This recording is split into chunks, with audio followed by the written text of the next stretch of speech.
Hello दोस्तों, मैं हूं आशीष मीणा और आप देख रहे हो आपके YouTube channel exam study centre को। तो आज का हमारा ये पेपर रहेगा यूपीपीएससी ROARO यानी कि मॉडल पेपर। ये सेट 2 दूसरा है। ओके, तो शुरू करते हैं आज के हमारे पूरे 35 क्वेश्चन। ओके दोस्तों, शुरू करते हैं। आज का हमारा पहला प्रश्न है, कानपुर उत्तर प्रदेश स्थित भितरा गांव मंदिर के संदर्भ में निम्नलिखित कथनों में से कौन सा कथन सही है। तो भाई दोस्तों, इसका बिल्कुल सही आंसर हो जाएगा कथन बी, यानी कि केवल 2। पढ़ते हैं दूसरा, ईंटों से निर्मित यह भारत के प्राचीनतम मंदिरों में से एक है। ओके दोस्तों, अगला प्रश्न देखते हैं। अगला प्रश्न है, मोनोक्लाइमेक्स यानी एकल चरम सिद्धांत का प्रतिपादन किया था, यानी किसने किया था। तो इसका सही आंसर हो जाएगा भाई ए, एप क्लेमेंट्स ने। किसने? एप क्लेमेंट्स ने। इसका ए आंसर हो जाएगा दोस्तों। अगला प्रश्न देखो, उत्तर प्रदेश डिफेंस कॉरिडोर में निवेश करने के लिए अगस्त 2021 में किस सरकारी उद्यम ने समझौता ज्ञापन पर हस्ताक्षर किया। तो इसका करेक्ट आंसर हो जाएगा दोस्तों बी, भारत डायनेमिक्स लिमिटेड। किसने? भारत डायनेमिक्स लिमिटेड ने। ओके दोस्तों, अगला प्रश्न है, निम्नलिखित में से किसे गुरु नानक ने अपना उत्तराधिकारी घोषित किया। गुरु नानक ने अपना उत्तराधिकारी किसको घोषित किया। तो इसका सही आंसर हो जाएगा लहना।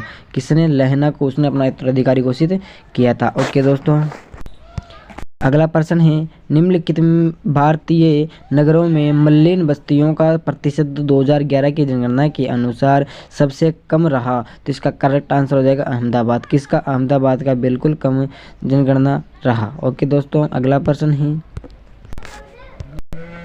भारतीय नीति आयोग द्वारा प्रकाशित SDG इंडिया इंडेक्स एवं डैशबोर्ड 2021 के अनुसार निम्नलिखित में से कौन सा सतत विकास लक्ष्य से संबंधित अपने प्रदर्शित में शीर्ष 10 राज्यों में सम्मिलित नहीं था। तो इसका सही आंसर हो जाएगा दोस्तों ए, पंजाब। ओके, तो इसका सही आंसर पंजाब हो जाएगा। ओके, अगला प्रश्न है, काशी लालिमा निम्नलिखित में से किस फसल की प्रजाति है। तो इसका सही आंसर हो जाएगा भिंडी।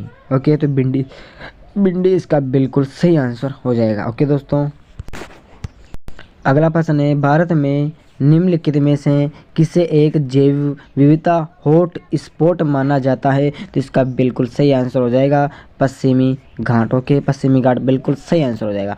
अगला प्रश्न है, हाइड्रोजन सल्फाइड प्रदूषक का मुख्य स्रोत यानी स्रोत कौन सा है। तो इसका सही आंसर हो जाएगा सड़ते हुए वनस्पति एवं पदार्थ। इसका बिल्कुल करेक्ट आंसर हो जाएगा। ओके दोस्तों, अगला प्रश्न देखो। अगला प्रश्न है, 1993 में निम्नलिखित में से कौन सी भाषा 8वीं अनुसूचित में शामिल नहीं की गई। देखो, मेरे अनुसार तो सभी भाषाएं सम्मिलित की जा चुकी थी। ओके, मेरे अनुसार, लेकिन आप भी एक बार इसका सही एक बार मार लेना सर्च। ओके, अगला प्रश्न देखते हैं, निम्नलिखित में से कौन सी नदी उत्तर प्रदेश राज्य से प्रभावित नहीं हुई है। मेरे अनुसार सारी नदी हुई है, लेकिन एक नदी जो लूनी नदी है वो नहीं हुई थी मेरे अनुसार। तो ओके, आप एक बार सर्च मार लेना, यानी कि रट्टा मार लेना कहीं से भी। ओके दोस्त, सर्च मार लेना। अगला प्रश्न है, विद्युत जिस प्रकार तार से संबंधित है उसी प्रकार पानी संबंधित है। किससे? तो पानी पाइप से संबंधित रखता है। कि जैसे हम भी पानी छोड़ते हैं तो पाइप से भेजते हैं। ओके, तो पाइप से संबंध हो गया उससे, इसी प्रकार से। अगला प्रश्न है, भारतीय रेलवे के संदर्भ में निम्नलिखित कथनों में से कौन सा कथन सही है। तो इसका करेक्ट आंसर हो जाएगा दोस्तों सी, 1 और दोनों पढ़ते हैं। पहला है 2023 तक 100% विद्युतीकरण लक्ष्य प्राप्त करना। अगला है 2023 तक शून्य कार्बन उत्सर्जन नेट। तो इसका करेक्ट आंसर हो जाएगा दोस्तों सी। ओके, अगला प्रश्न बहुत इंपॉर्टेंट है, मुगल बादशाह द्वारा नियुक्त बंगाल का अंतिम सूबेदार था, यानी अंतिम सूबेदार कौन था मुगल बादशाह द्वारा। मुगल खां था, लेकिन वो था मुर्शिद कुली खां। कौन था दोस्तों? मुर्शिद कुली खां था। ओके, अगला प्रश्न है, उत्तर प्रदेश की सांस्कृतिक विरासत के संदर्भ में निम्नलिखित कथनों में से कौन सा कथन बिल्कुल करेक्ट है। तो इसका करेक्ट हो जाएगा ए, केवल।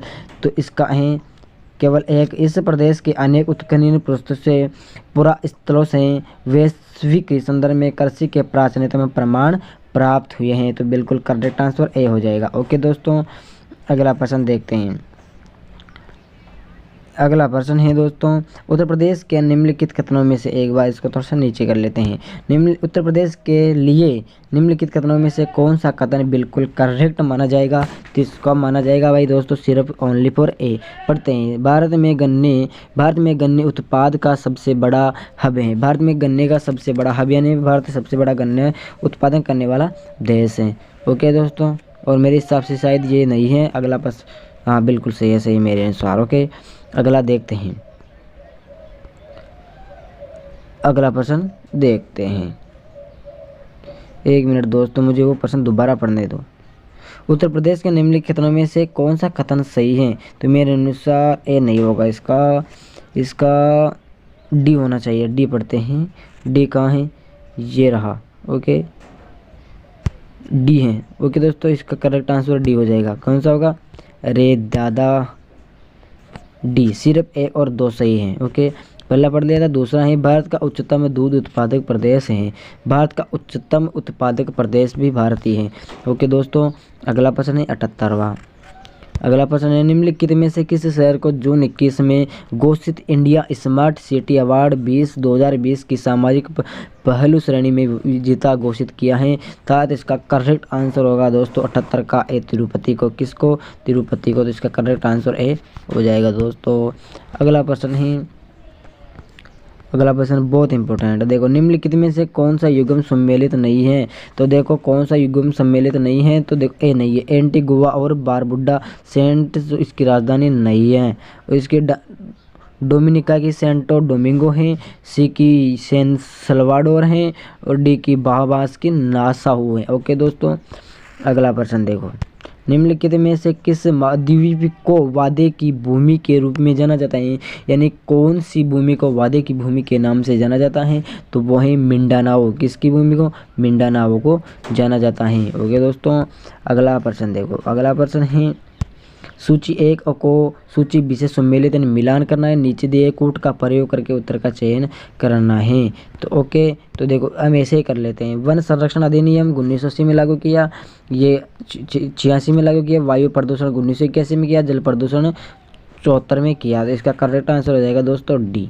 ओके, तो इसका डी बिल्कुल करेक्ट आंसर हो जाएगा। ओके, अगला प्रश्न है भाई, भारतीय संविधान के किस अनुच्छेद के अंतर्गत अंतर्राष्ट्रीय समझौते को प्रभावी बनाते हुए संसद राज्य सूची के विषय पर कानून बना सकती है? तो इसका सही आंसर हो जाएगा अनुच्छेद 253। ओके, 53 के अनुसार कानून बना सकती है। ओके दोस्तों, अगला प्रश्न है, आरबीआई के पूर्व governor, RBI reserve bank of India governor Bimal Jalan की निम्नलिखित में से पुस्तक जुलाई 2021 में प्रकाशित हुई थी। तो कौन सी पुस्तक थी जो रिलीज हुई यानी फेमस हुई? तो इसका नाम है द इंडिया स्टोरी। आपने सुना होगा द इंडिया स्टोरी। ओके, तमरिया जनजाति भारत के निम्नलिखित किस राज्य में पाई जाती है? कौन सी जनजाति? तमरिया जनजाति। तो इसका करेक्ट आंसर होगा दोस्तों सी, झारखंड में। कहाँ पर?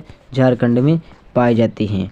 ओके, अगला प्रश्न है बहुत इंपॉर्टेंट है, ब्रिटिश उपनिवेशवाद के विरोध भोजपुरी में लोकप्रिय कविता फिंगरिया लिखने वाली कवि का क्या नाम था? तो उनका नाम था भाई मनोरंजन प्रसाद। क्या नाम था? मनोरंजन प्रसाद देवी, शायद उनका यही नाम था। ओके, अगला प्रश्न है, जिबूती आचार संहिता संबंधित है यानी किससे संबंधित है? तो ये है भाई दोस्तों समुद्री डकैतों के विरुद्ध अंतर्राष्ट्रीय समूह से ये संबंधित है। ओके दोस्तों, अगला प्रश्न है, अगला प्रश्न देखो, नाइजर राम तिल की फसल एक तेल की फसल है। राम तिल की एक तिल है, इन बीजों में तेल की मात्रा कितनी पाई जाती है? इनमें पाई जाती है 37 से 40%। ओके, वैसे तो इसमें मेरे हिसाब 26 से 40 पाई जाती हैं।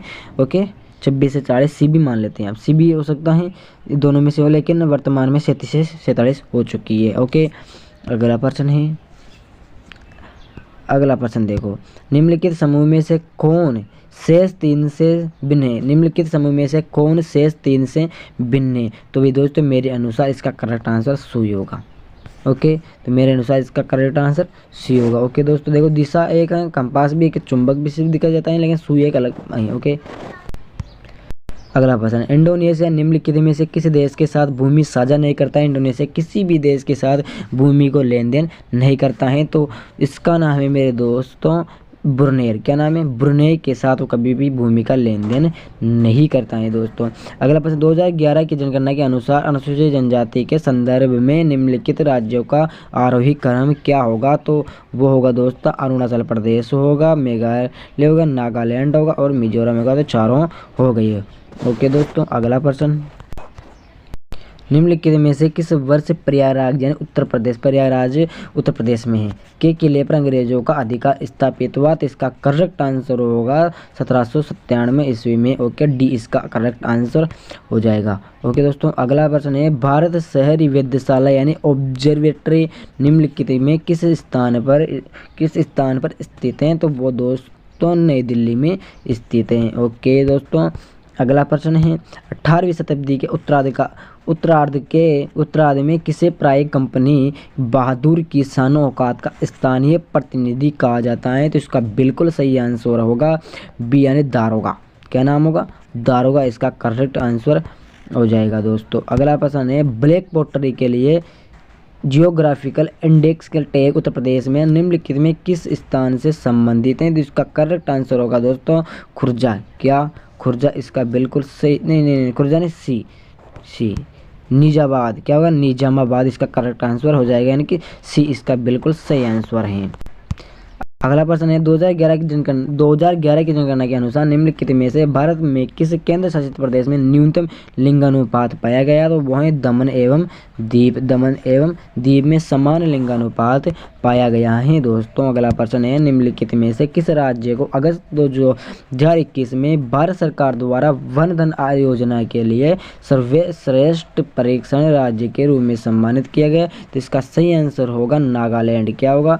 नागालैंड इसका बिल्कुल करेक्ट आंसर हो जाएगा। अगला प्रश्न है, जनगणना 2011 के अनुसार भारत में निम्नलिखित राज्यों में से कौन से राज्य ने सबसे कम नगरीकरण का प्रतिशत दर्ज किया? तो इसका बिल्कुल सही आंसर होगा हिमाचल प्रदेश ए। ओके दोस्तों, ये हमारे पूरे 35 या 36 पूरे यूपीएससी आरओ से जुड़े पूरे मैंने बता दिए हैं। कल देखेंगे नए प्रश्न। ओके, जब तक सभी दोस्तों को जय हिंद जय भारत।